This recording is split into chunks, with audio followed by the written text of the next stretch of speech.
യേശുക്രിസ്തുവിന്റെ അന്ത്യ അത്താഴ വിരുന്നിനെ അനുസ്മരിപ്പിച്ചുകൊണ്ട് പെസഹ തിരുനാൾ ആചരിക്കുകയാണ് ക്രൈസ്തവ വിശ്വാസികൾ. പെസഹ ആചരണത്തിന് വിപുലമായ ക്രമീകരണങ്ങളാണ് ദേവാലയങ്ങളിൽ ഒരുക്കിയിരിക്കുന്നത്. കാൽകഴുകൽ ശുശ്രൂഷയും വചന സന്ദേശവും ദിവ്യകാരുണ്യ ആരാധനയും വിശുദ്ധ കുർബാനയും ഒക്കെ പള്ളികളിൽ നടക്കും. കൂടുതൽ വിവരങ്ങളുമായി നമുക്കിപ്പം സ്നേഹമോൾ നയനാൻ ചേരുന്നുണ്ട്. സ്നേഹ, ഗുഡ് മോർണിംഗ്. പള്ളിയിൽ പോയോ? രാവിലെ വലിയ ചടങ്ങുകളൊക്കെയാണ് പള്ളിയിൽ നടക്കുന്നത്. വിശുദ്ധ കുർബാനയും അതുപോലെ വചന സന്ദേശവും ഒക്കെ ഉണ്ട്. എങ്ങനെയാണ് പള്ളികളിലെ ഇപ്പോഴത്തെ ഒരു തിരക്ക്?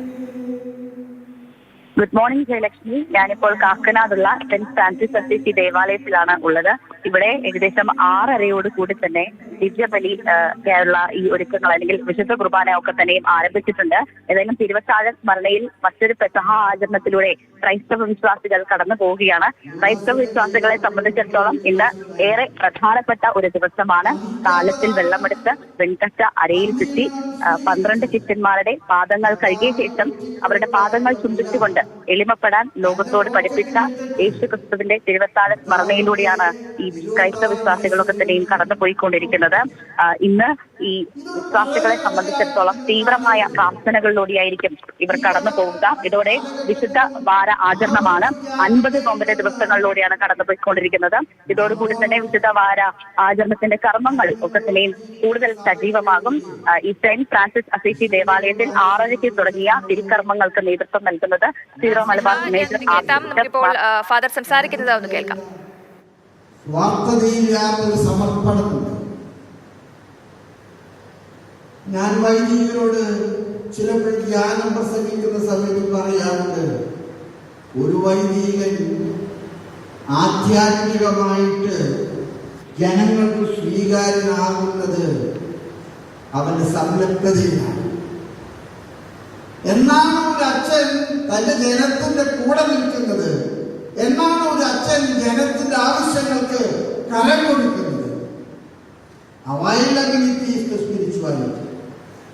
നിങ്ങൾ മാതാപിതാക്കള്, നിങ്ങളുടെ യുവജനങ്ങള്, നിങ്ങൾ കുഞ്ഞുമക്കള് തിരിച്ചറിയുക, നമ്മുടെ ആധ്യാത്മികതയുടെ ഏറ്റവും വലിയ അടയാളം നമ്മുടെ സംലഗ്നതയാണ്. നമ്മുടെ സംലഗ്നത നമ്മുടെ മക്കൾക്ക്, നമ്മുടെ ജീവിത പങ്കാളിക്ക്, നമ്മുടെ സഹോദരങ്ങൾക്ക്. കർത്താവ് അതുകൊണ്ട് യുവദാസനോട് പറഞ്ഞത് നമ്മോട് കൂടെ പറയുന്നു, നീ കിട്ടാനുള്ളത് വാങ്ങിച്ചു, പോയി നിനക്ക് ചെയ്യാനുള്ളത് ചെയ്യുക.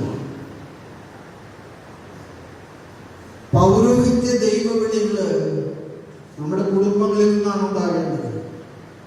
ഞാൻ ചിലപ്പോൾ പറയാൻ ആഗ്രഹിക്കാറുണ്ട്, ഒരു നല്ല അച്ഛനെ കണ്ടാലേ അദ്ദേഹം പഠിച്ച സെമിനാരിയോ അദ്ദേഹത്തിന്റെ ഡോക്ടറേറ്റോ അദ്ദേഹത്തിന്റെ വലിയ സാമർത്ഥ്യങ്ങളുടെ ഇഷ്ടമൊന്നും നിങ്ങൾ നോക്കണ്ട.